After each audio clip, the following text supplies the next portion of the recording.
Welcome to Negotiating with Confidence and Power. Negotiation is a critical skill that every freelancer should be armed with at all times. Why? The answer is simple. Negotiation is a single skill, yet it can help you achieve so many positive results. This makes it an extremely powerful lever in growing and sustaining your freelancing business. In fact, I seriously doubt that I could have built a six-figure freelance income without having the weapons in this lesson at my disposal. Specifically, negotiation can help you to do all of the following. Close more deals faster. This is of paramount importance on Upwork, where things happen at lightning speed. And it's especially important when you're negotiating with a client who also happens to be talking with one or more of your competitors at the same time. When that happens, you really want to lock up that job as soon as possible. Negotiation can also help you earn more money per client and per project than you would otherwise. You can also negotiate for more favorable terms, like longer deadlines, fewer included revisions, upfront deposits, or even complete upfront payments, all of which are routine in my negotiations with clients. Finally, being a savvy negotiator gives you the posture of a strong and confident professional. This cultivates respect from clients, which in itself makes the negotiation easier, helps you stand out from your competitors, and increases the likelihood of winning jobs at good prices. And when you're in a position to negotiate aggressively, which is one of the more fun things that happens as you become busier and more successful, you start to create a sense of scarcity and urgency that makes you that much more attractive to potential clients. This is one of the most entertaining aspects of the negotiating game.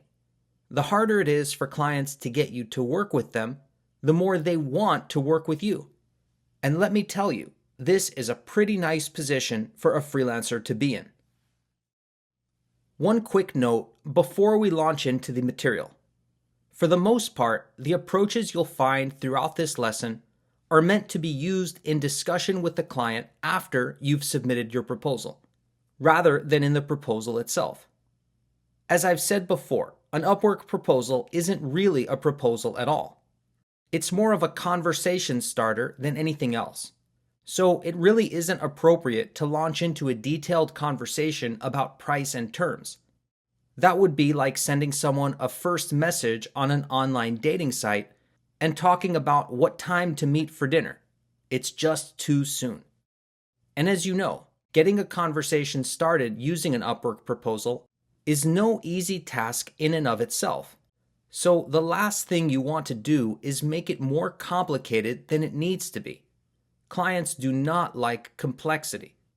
So it's best to save the negotiation for after the client responds to your proposal and elects to discuss numbers with you, which, after this lesson, is something you'll be fully prepared for. Okay, now to start out with, I want to get a few things straight about the concept of negotiation, because this is a very misunderstood topic, especially as it applies to freelancing.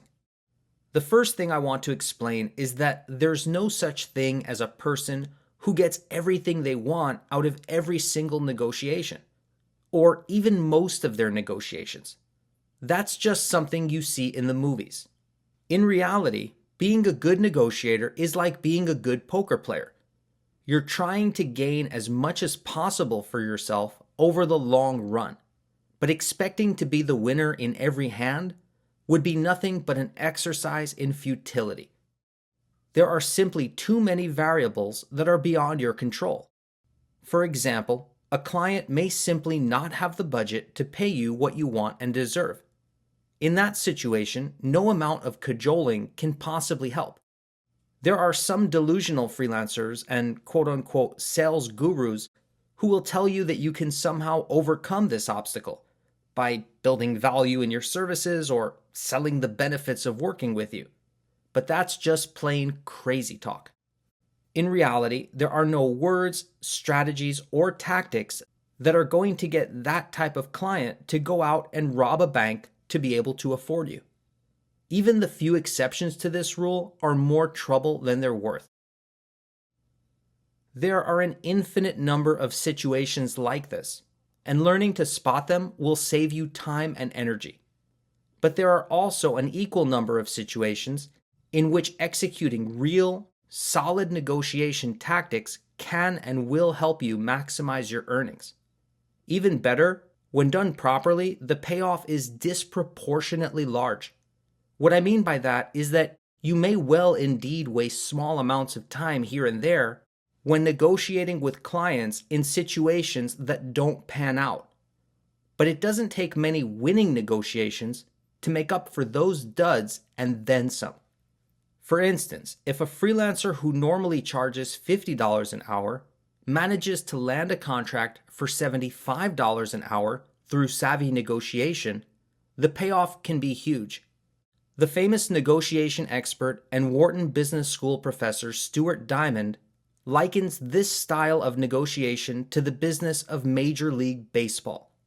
The analogy goes like this. If a player with a batting average of .280 can manage to get just one more hit for every 9 times they go to bat, that person can go from being a good player to being a legendary Hall of Famer who earns millions of dollars more. That is how I think about negotiation as a freelancer, and it's how you should too. The second thing I want you to understand is that while negotiating is about getting more, it is not just about you getting more for yourself. A healthy negotiation is collaborative, not adversarial. After all, your business doesn't just exist to make you money. You're also in business to serve clients.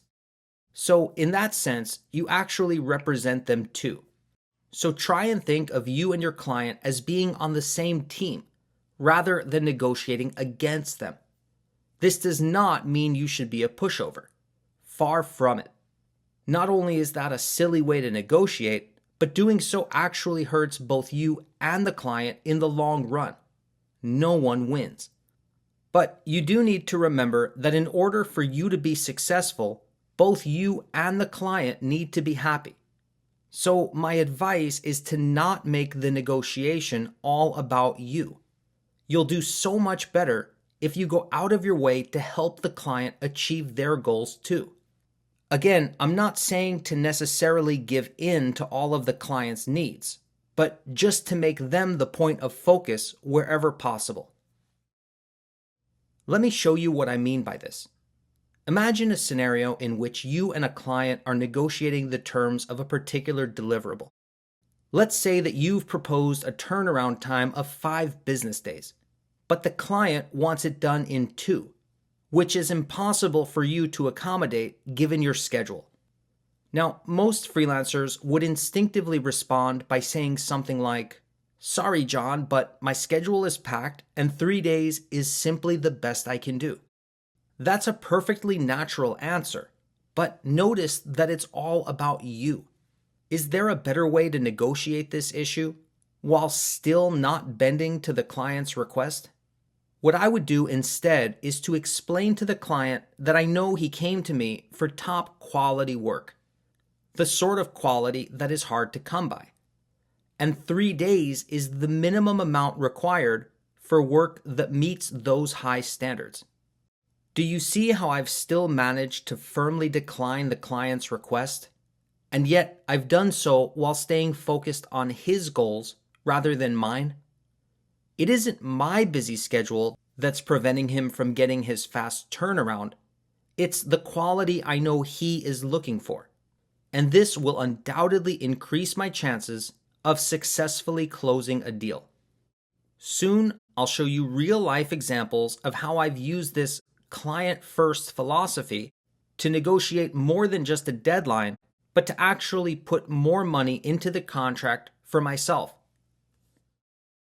The third point I want to make right up front about the subject of negotiation is this. When I talk about negotiating, I am not talking about giving clients discounted prices in order to win their business.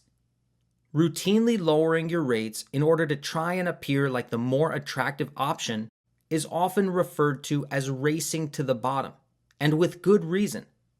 In freelancing, or in any business for that matter, relying on the crutch of dropping prices to bargain basement levels isn't going to get you anywhere but the poorhouse. And ironically, it doesn't even work. At least not on the type of high-quality client that you and I are looking for. As a client myself, I've had many freelancers offer me rock-bottom prices and even free work, and it's never once enticed me to hire any of them. If anything, seeing a freelancer race to the bottom has the opposite of the desired effect. It makes them look even less appealing than their competitors.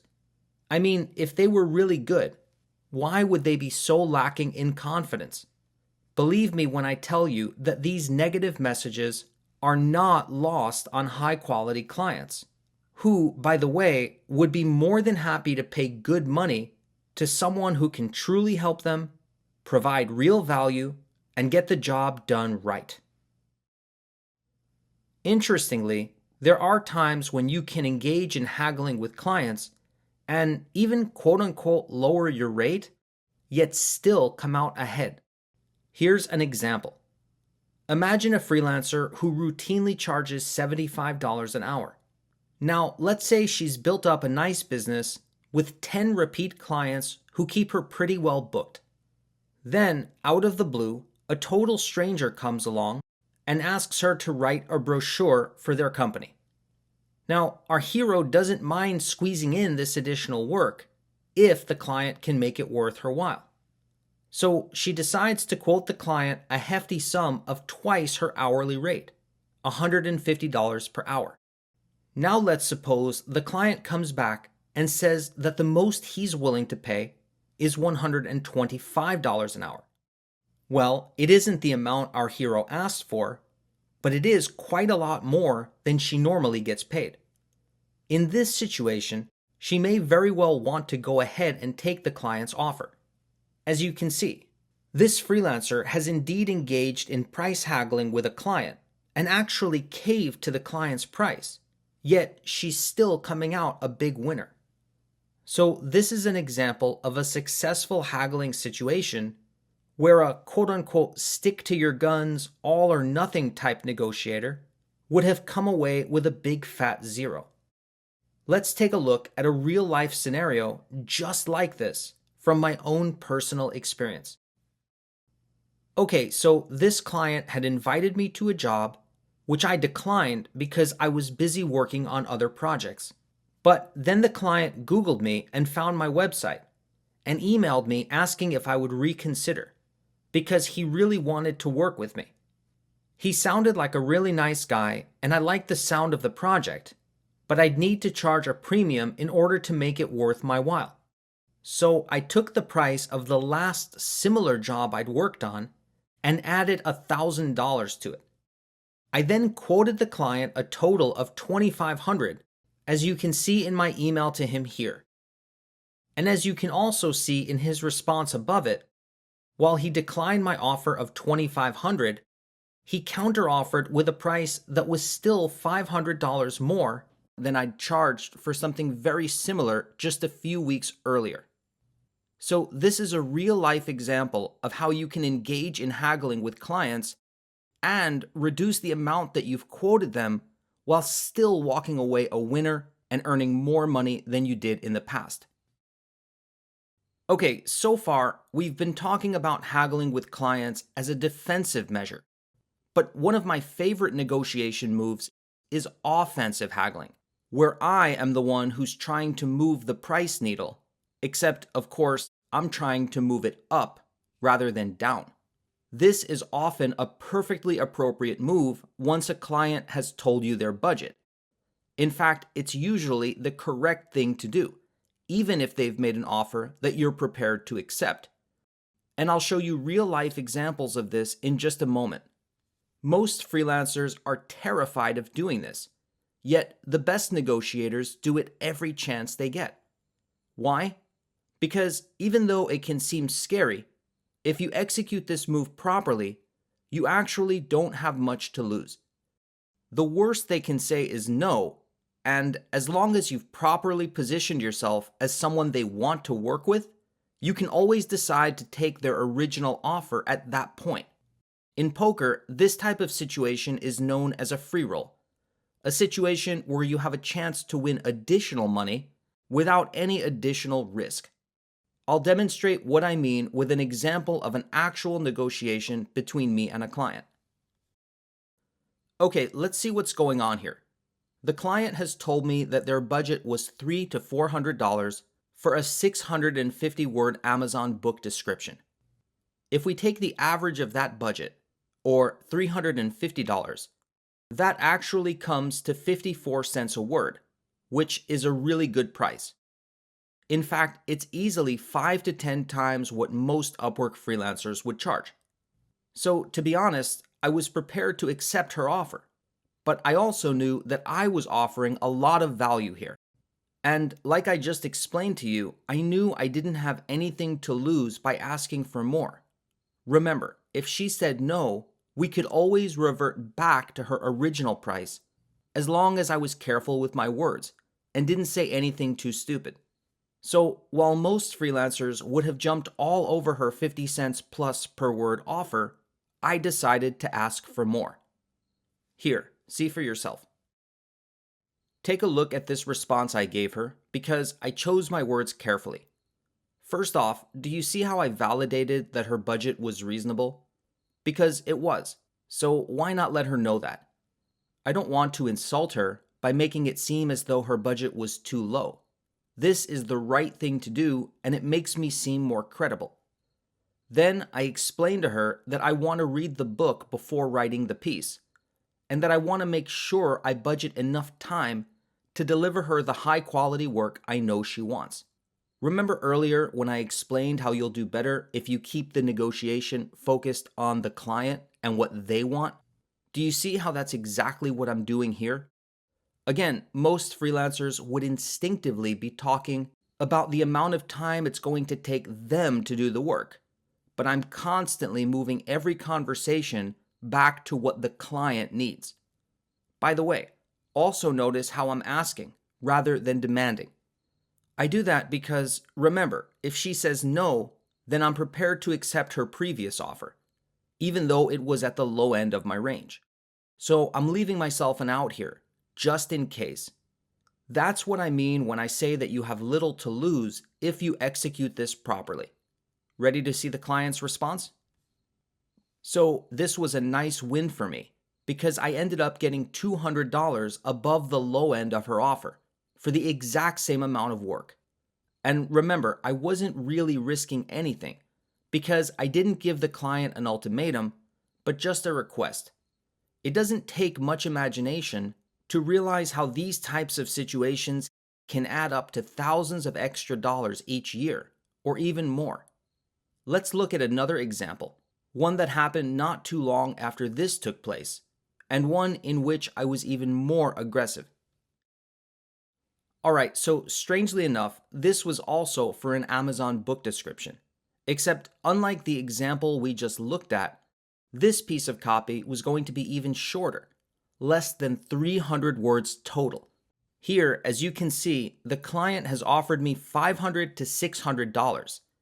Even if we take the average of her range, that is almost $2 per word, easily 10 to 20 times what the average Upwork freelancer would probably charge. You'd think that I would have jumped all over it before the client had a chance to change her mind. But again, I know I am going to be providing a lot of value to this project, so I see nothing wrong with taking this opportunity to free roll. Can you guess how I handled this one? If you said, by once again focusing on the client's needs rather than my own, you'd be right. Here's what I said back to her. Again, I'm just using the same technique. I'm focusing on the client and how the pay bump helps me produce the best quality work for her. Notice I also left myself the same out here. I'm not demanding more money. Actually, I'm barely even asking. The approach is very soft because people are happier to comply with you if they feel like they have a choice. Demands don't work nearly as well because they force people into a corner, which makes them feel the need to rebel against you rather than give you what you want. This is why most take it or leave it approaches don't work very well at all. Also, like before, I'm letting my guard down, telling her that I want to work with her. I'm being very human. At no point do I get my negotiator hat on and start being a jerk or anything like that. I'm just communicating openly, person to person. And on that note, you need to make sure to be extra human online. Because as human as you think you're coming across, chances are it's not nearly as clear to the person on the other side of the screen. Okay, now we've talked a lot about price haggling. But of course, it goes without saying that the primary goal of giving a client a price quote for a given piece of work is to have them accept it rather than come back with a request for you to lower your price. Haggling is more like a first aid device rather than an actual weapon in your negotiating arsenal. Yet, for most freelancers, sadly, the tactic of haggling is their entire negotiation toolbox. So it's no wonder that most of them have no plan when the client comes back with a lower offer than what they've proposed. And honestly, most freelancers never even consider strategies that can actually minimize the chances of entering into a haggling situation to begin with. But you are going to be the exception, not the rule. After watching this lesson, you'll be able to walk into every single negotiation totally prepared right from the start. So you'll not only know exactly how and when to haggle, but since you want to avoid haggling altogether whenever possible, we're also going to talk about some strategies for proactively preempting that dreaded counteroffer in the first place. As a matter of fact, let's do that right now. Before I explain the actual steps you can take to minimize price haggling, it's important to understand the real reasons why high-quality clients haggle in the first place. I'll give you a hint. It actually has nothing to do with your price. Sure, clients may say that they're haggling because of the price you gave them. People say lots of things, and even believe them wholeheartedly, even when reality shows us they simply aren't true. For example, lots of people say they own an iPhone because it's a superior product, yet they've never even tried a Droid. So how can they know? In the case of haggling clients, I can prove that your price isn't the real problem. If it was, then that would mean that no other freelancer would ever be able to charge more than you do and get away with it. And obviously, that is not the case.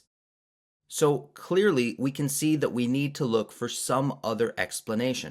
And it turns out there are actually 3 possibilities. The first one is that you simply aren't talking to your right fit client. In that case, you simply move on and try again. The second possibility is that you haven't properly positioned yourself to command top dollar for your services. The fix for this issue is covered elsewhere throughout this course. And the third reason, the one I'll show you how to avoid right now, is what I call the bread maker problem. Let me explain. Here's a quirky psychological nugget for you. As humans, we can't really understand prices in a vacuum.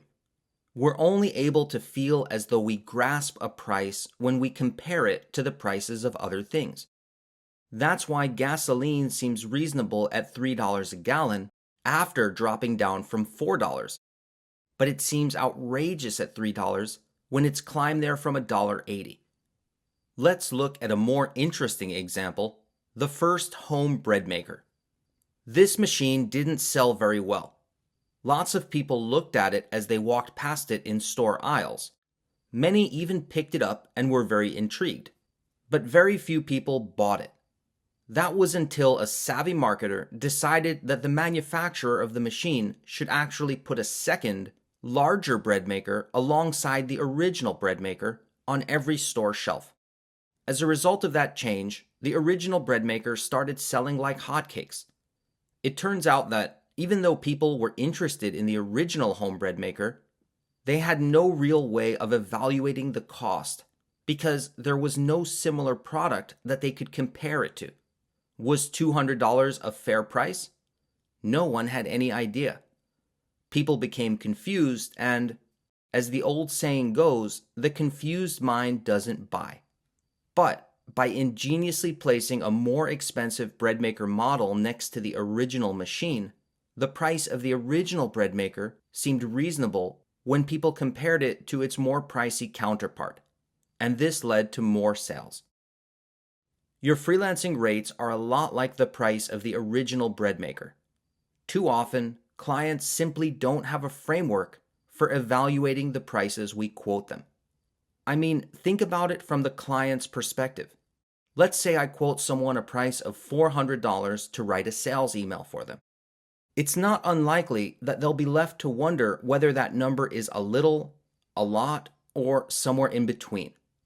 Remember, the client needs something to compare a price to in order to make sense out of it. But in this case, there's no alternate size bread maker to help the client get his bearings straight. He could check out the competitors' prices, but that approach doesn't work for two main reasons. One is that everyone's work tends to be unique, so the client doesn't feel like they're comparing apples to apples. In fact, this uniqueness factor usually creates even more confusion. The other problem is that, due to Upwork's global marketplace, prices tend to be all over the place. There may be bids for the ridiculously low price of $20 all the way up to several thousand, and everything in between. So even though there are lots of prices for the client to look at, he still has no way of actually comparing and contrasting the different rates. And it's precisely this uncertainty that often leads clients to haggle with you in the first place. They just want to make sure they aren't leaving any money on the table. No one, and I mean no one, wants to feel like they've overpaid, especially if they can avoid it just by asking for a price reduction. So they take a pot shot at you and see if you'll cave. At this point, the freelancer is put on the defensive. They can either lower their price or try to justify it by explaining the reasons why it's higher to begin with. Neither of these is an optimal situation to be in. It's like having your king on the run from an opponent in a chess match.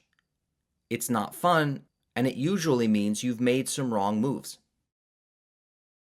What if, instead of ending up backed into a corner and fighting to protect your rates, you could simply circumvent haggling from happening in the first place? That is what my bread maker approach to price quoting is designed to do. The way it works is simple. As you may have already guessed, it's modeled after the brilliant idea that marketing consultant came up with when trying to figure out a way to sell more bread makers. Instead of doing what most other freelancers do, which is to give clients a single price quote, the idea here is that you also give them a second price, except this second price serves only as a comparison to the quote you're offering them. For instance, using our $400 sales email example, I'd say something like this. Mr. Client, if this were a full-blown sales letter, I would charge at least $1,500 for that. But since a sales email is less involved, the price for that is also less. So I can do it for $400. Do you see what's happening here? Do you see how we're painting a picture for the client? And just like in the double bread maker example, we're giving them context about our prices and leading them toward an understanding of what those prices represent, rather than just spitting out seemingly random numbers that are difficult for them to process. There is also another major benefit to my bread maker approach, and it has to do with the psychological concept known as anchoring. In psychology, an anchor is the first number that's mentioned in a negotiation. In our current example, the anchor would be $1,500. And it's been scientifically proven that the anchor has a direct correlation to the final outcome of a negotiation. In other words, the higher the anchor, the higher the final negotiated price tends to be.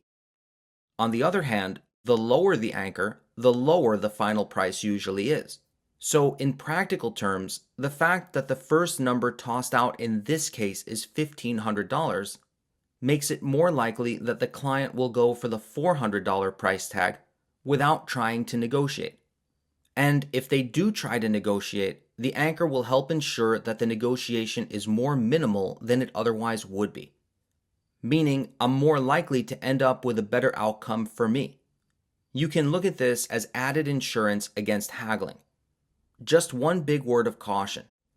Based on this anchoring principle, the one thing you don't want to do is contrast your price quote with a smaller price, because that will only make your price quote appear higher than it is and anchor your negotiation at a lower price point, which would work against you. Another way to minimize clients haggling with you over price is reframing. Reframing is a powerful tool that involves presenting an idea in a way that's more conducive to reaching your goals. And I'm going to show you 3 framing tactics I personally use when delivering price quotes to clients. Let's look at an example of a poorly framed price quote. So in a typical negotiation between freelancer and client, at some point the freelancer will deliver their quote, say $1,500, and then ask if the client accepts their price. This can be an explicit question, like, "Does that amount work for you, John?" Or, "Does this price fit within your budget?" Or it can be a little more subtle, like, "Are you ready to get started?" Or there may even be no question at all. But it doesn't matter, because as soon as you hang that price out there, there's an implied question being asked of John. Does he want to pay that amount or not? The flaw in this approach is that it focuses on the wrong thing, the money, which is always going to be a negative for John. I mean, what do you think would happen if I asked my kids if they want to get a needle stuck in their arm when it comes time to get our flu shots? Obviously, they're going to cry, kick, and scream. That's because I only focused on the negative, the needle, without talking about the positives of actually getting the flu shot in the first place. Same thing here. By focusing on the negative, the money, you increase the likelihood that the client will dig his heels in and protest. This leads us to framing tactic number 1. In this case, a simple reframing of the question works wonders. Instead of asking John if he wants to pay me $1,500, which I know that he doesn't, I'm going to make one small tweak to the question. And though John isn't even going to notice it, it's going to subtly change the entire dynamic of the conversation. What I'm going to say is, "John, I'd be willing to do this job for $1,500. Does that sound fair/reasonable to you?" Do you see the difference in this alternative framing? I've put John in a position where it's going to be much more difficult for him to respond negatively, because now, by saying no, John is defaulting to saying that I am unfair and unreasonable. This is going to be especially unlikely if I've already established a nice rapport with John. You'd be amazed at how often reframing your quote this way results in a yes. And even if John rejects your price, he's going to have to admit that it's because he can't afford it. That means that if you decide to keep negotiating with him, you'll be doing so from a position of power, because he's already agreed that your price is indeed fair and reasonable. Let's look at another one of my favorite price framing techniques. Let's see if you can pick it up by looking back at 2 of the price quote screenshots I showed you earlier. I'll give you a hint. You're looking for what's missing from these 2 quotes. Here's the first one.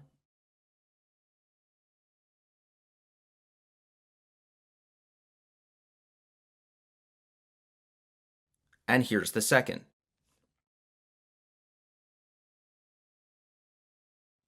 Have you figured it out yet?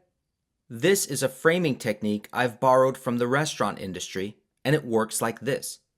If you look at a high-end restaurant menu, you'll notice that the most successful restaurants actually leave a key component off of the menu. I'm talking about the dollar sign. This isn't done by accident. It's a very deliberate, calculated move. And you know what else? It works. There is even scientific research to back up the fact that people tend to spend more money when the dollar signs are left out of the equation. And in my experience, this is true as well. And as a bonus, this tactic is extremely easy to execute. It's actually less work. So do yourself a favor and leave the dollar signs off of your prices whenever possible. If you're talking to a client who uses a different currency than you do, then just go ahead and put the appropriate country initials next to the number, and you'll be fine. Let's talk about a third framing tactic I love. And as you might have guessed, it starts with yet another insight into human behavior. I'm talking about the fact that people don't like to make commitments, and we don't like to make decisions. We especially don't like to make big decisions. That's as true about potential clients we're trying to close deals with as it is for anything else. So we need to try to frame our proposals in a way that makes the client's decision seem as small as possible, to make it easier for them to say yes. With that in mind, which of these sounds like a smaller decision to you? Paying me $600 to write you 6 emails? Or paying me $100 per email? Of course, you can see that the smaller number is much easier for clients to swallow. That's why I always break prices down into their smallest components, and I don't repeat that number for each item needed. For example, I'll just say $100 per email. This keeps the number as small and unintimidating as possible.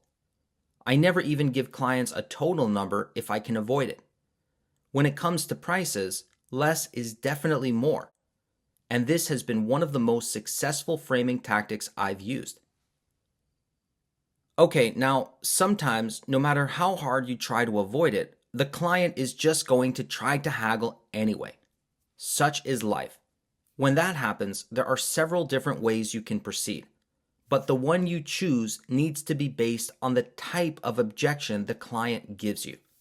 Specifically, you need to identify whether it's what I call a weak objection or a strong objection. Now, I'm going to show you the difference between the two, as well as how to handle each one. Let's look at an example of what I consider to be a weak objection. Now, let me explain to you what's going on here. I'd quoted this client a price of $750, and now he comes back to me with a classic weak objection. You can tell it's a weak objection because, if you'll notice, you can see he isn't taking much of a stand here. The language he's using is very soft. He's saying, "I wanted to be at," and "I was hoping," rather than saying something stronger, like, "I need to be at $500. Plus, I'd exchanged a few messages with this client already, which means that he's invested some time into talking with me. Since he's a businessman, I know that he's going to value his time. He really doesn't want to have to start all over again from scratch with some other copywriter now. For these reasons, this price objection felt to me like it was just a pot shot. The client just wanted to see if he could save a couple of $100, or just wanted to make sure he wasn't overpaying. Based on this assessment, there's just no way that I'm going to cave on price even for $1 in this situation. So let's take a look at my response. In this case, since I was able to read his objection as weak, and as such had decided that I wouldn't let go of even a quarter on this deal, I wanted to make it completely clear that I had no room to negotiate. So I took a more direct approach from what you saw earlier, and just told him flat out that I'd already given him my best offer. Let's take a look at his response. Okay, so as you can see here, not surprisingly, this client ended up accepting my original offer without any hesitation. Okay, so the price objection I just showed you is an example of a weak objection. It's like the client is just taking a shot in the dark to try to get a discount. But sometimes clients will hit you back with stronger objections. You can tell the difference because these sound more serious and more final, and much less friendly, almost like a gentle threat that the client is getting ready to walk away.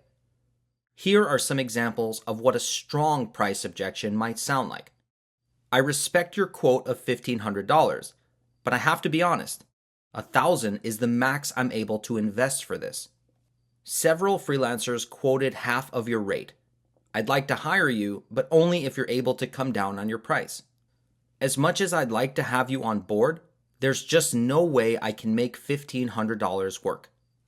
Strong objections like this need to be dealt with differently than the weak objection example we looked at a moment ago. The first thing you need to do is ask yourself whether you're even willing to consider going below your original quote. If the answer is no, then it's time to let the client know and be prepared to walk away without wasting any more time. On the other hand, if you are willing to consider lowering your rate, either because you need the work or because you aimed high to begin with, then there are two rules I want you to follow. Let's talk about those now. Early on in my freelancing career, I did have to lower my price a few times. But one thing I would never do is negotiate against myself. What I mean by that is that you have to make sure the client gives you a concrete counteroffer to your original quote before you agree to a lower price. You should absolutely not go back to the client with a more aggressive offer in response to a general statement like, "Your price is too high," or "Just give me a better price than that." If the client doesn't want to pay the amount you're asking, then the least they can do is let you know how much they are willing to pay. Otherwise, you're just spinning your wheels and wasting your time, and that's not a position you should put yourself in. And the other rule I want you to follow when choosing to accept a client's counteroffer is this. Whenever possible, you should try to negotiate something for yourself in return for capitulating on price. This can be a longer deadline, less work, such as fewer revisions included. It can be referrals if the client is happy with your work, a LinkedIn recommendation, or really anything. If the amount of money you're choosing to accept is really borderline, you could even ask the client to toss in the Upwork fees. But the main value of this small consolation prize isn't the actual worth of the reward itself. It's your posture. Remember earlier in this lesson when I said that being a pushover actually hurts both you and the client? That's because clients won't like you or your work as much if you just drop your price without asking for something in return. How can we expect them to see full value in us if we don't appear to fully value ourselves? That last sentence is so important to every aspect of negotiating and your freelancing business as a whole that I'm going to repeat it. How can we expect clients to see full value in us and our services if we don't first appear to fully value ourselves? Failing to see the full value of what you offer is a losing mentality, and coming to the table with this mindset will cause even an experienced freelancer to project it to clients through proposals that sound vaguely like you're asking them to do you a favor by hiring you. So you need to always remember that having a healthy posture and sense of self-respect is a prerequisite for any successful negotiation and any successful business relationship. And that posture and self-image are what allow you to be open to receiving the amount of money you want and deserve. Of course, this is a two-way street. You need to be willing to give in order to receive. In fact, one of the reasons I charge premium prices and generally don't negotiate even for a penny is because I don't even want to think about the money. I want to know that there's enough money in the contract that I can focus on doing what I do best, high quality work that solves the client's problems. The more I'm able to receive, the more in turn I'm able to give. But make no mistake about it, this cycle can only begin with your own belief in the product you're selling, yourself. Okay, let's do a quick recap of what we've covered in this lesson. First, don't waste time trying to negotiate with clients who obviously can't afford you. You're looking to maximize your overall income, not win every negotiation, which is an unrealistic goal. Next, remember that you'll do better by focusing on the client's needs rather than making the negotiation all about you. Don't confuse negotiating with discounting, though it's okay to strategically lower your price, especially if you're just starting out. Also, keep in mind that you can free roll your way to a raise by asking the client for more money when you have little to lose. You should also take steps to prevent clients from trying to get you to lower your price.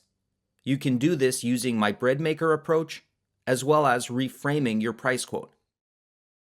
When you do find yourself in a haggling situation, you need to determine whether the client's objection is weak or strong, and then proceed accordingly. And if you must lower your price for any reason, you should never negotiate against yourself, and always get a consolation prize. Finally, remember that the most important factor in any negotiation is your belief in yourself, which is the real product you're selling. Now I'm going to give you 3 action steps that you can use to start improving your Upwork negotiation skills right away. First, if you haven't done so already, I want you to become an Upwork client so you can see things from the perspective of the hirer rather than just the hiree. I don't care whom you hire or what you hire them for, or even how much you pay them. The point of this action step is for you to see the subtle and sometimes not so subtle cues that freelancers project, which indicate their belief that you'd be doing them a favor by hiring them, rather than the other way around. As a bonus, you'll also get to see a lot of awful proposals, which will help you improve yours as well.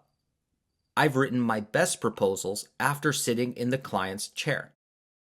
Second, I want you to make a list of qualities you have that are valuable to the client. Keep that list on your desk where you can look at it whenever you need to be reminded of your value. And third, I want you to take a critical look at any previous negotiations you've been in with clients and identify opportunities where you could have employed one or more of the approaches discussed in this lesson. Doing so will help you recognize opportunities to execute these strategies going forward so you can start getting more and negotiating Upwork jobs with confidence and power. Thank you for watching.